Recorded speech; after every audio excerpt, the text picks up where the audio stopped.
नमस्कार. मी ॲडव्होकेट प्रमोद बेंद्रे. मी व्यवसायाने वकील आहे. पुण्यामध्ये 1992 पासून प्रॅक्टिस करतो.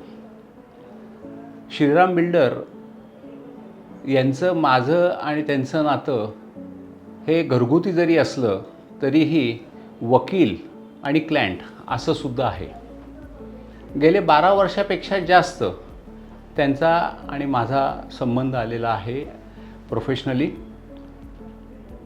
या 12 वर्षापेक्षा जास्त जो आहेत कालावधी, त्याच्यामध्ये मला श्रीराम बिल्डर्सबद्दल एक जाणवलं, ते मी आपल्यासमोर शेअर करतो. की जेव्हा श्रीराम बिल्डर्स म्हणतो आपण, त्यावेळेला त्यांची विश्वासार्हता ही दिसून येते. म्हणजे एखादी गोष्ट होणार असेल तरच ते सांगणार की हो, आम्ही ही गोष्ट करायला तयार आहोत. कुठल्याही पद्धतीची खोटी आश्वासनं देऊन कुठलंही काम मिळवण्याचा त्यांनी कधी प्रयत्न केलेला नाही.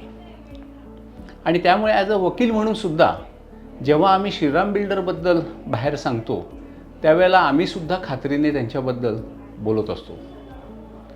दुसरं म्हणजे कमिटमेंट, की एखादी गोष्ट सांगितली तर ती पूर्ण करणं.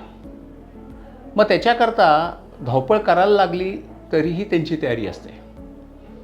आणि वकील म्हणून आपण आमचा विचार केला तर आत्तापर्यंतच्या ह्याच्यामध्ये इतके वर्षामध्ये की वकिलांनी जो निर्णय घ्यायचा आहे त्याच्यामध्ये कधीही त्यांनी इंटरफिअर केलेलं नाही.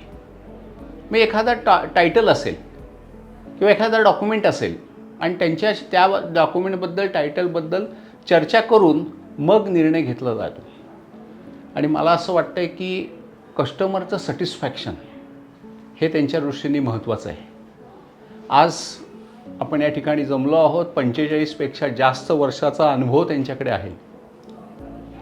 आज आपण बघितलं तर व्यवसायातल्या ज्या पिढ्या असतात, त्या पिढ्या जशा त्यांचा व्यवसाय पुढे नेतात तसं त्यांना यश पण मिळत असतं. श्रीराम बिल्डरच्या बाबतीत पण मी हेच म्हणेन की जनरेशन टू जनरेशन त्यांनी हा व्यवसाय केला, सचोटीने केला आणि त्यांना यश मिळालेलं आहे.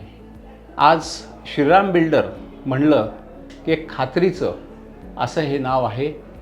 आणि म्हणून मी त्यांना या 45 वर्ष त्यांच्या कारकिर्दीला होतात आणि त्यांच्या नवीन ऑफिसला मी शुभेच्छा देतो. नमस्कार.